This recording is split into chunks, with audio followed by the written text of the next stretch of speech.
राम राम शेतकरी मित्रांनो, मी दयानंद श्रीवत्सी लातूरचा शेतकरी. खरं तर मी धामणगावचा आहे, शिरूर आनंदपाळ तालुक्यातील.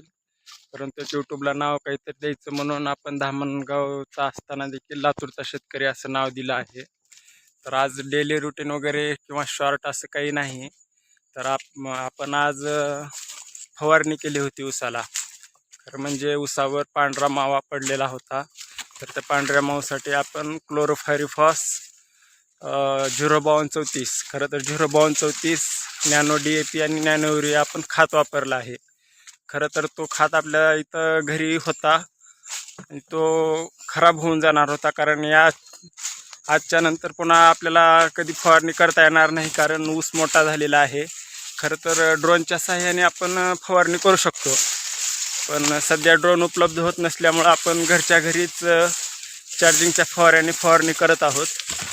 तर आपण एक 10-12 फुटाची एक काठी लावली आहे आणि त्याला आपण नोझल जोडून घेतला आहे. तर या नोझलच्या सहाय्याने असं करून आपण फवारणी घेत आहोत करून. तर आणखीन कोणते खत आपल्याला ऊसासाठी वापरता येतील, कारण यापुढे आपण आणखीन एक 15-20 दिवसानंतर किंवा महिन्याच्या आत ड्रोनच्या सहाय्याने एक फवारणी घेणार आहोत. तर त्यासाठी आपल्याला इतर कोणती खत किंवा आणखीन काही वापरता येईल लिक्विडमध्ये, नक्कीच सांगा, कमेंटद्वारे कळवा. आणि एक महत्त्वाची गोष्ट, शेतीत काम करायला कधीच लाजायचं नाही. धन्यवाद. बाहर से अगर हार हो जाती है तो कोई बात नहीं, खिलाड़ी ही हारता है, दौड़ने वाला ही गिरता है. गिरा हुआ पड़ा है वो क्या गिरेगा. निराशा नहीं होनी चाहिए, उदासी नहीं होनी चाहिए और जिद्दी स्वभाव बना.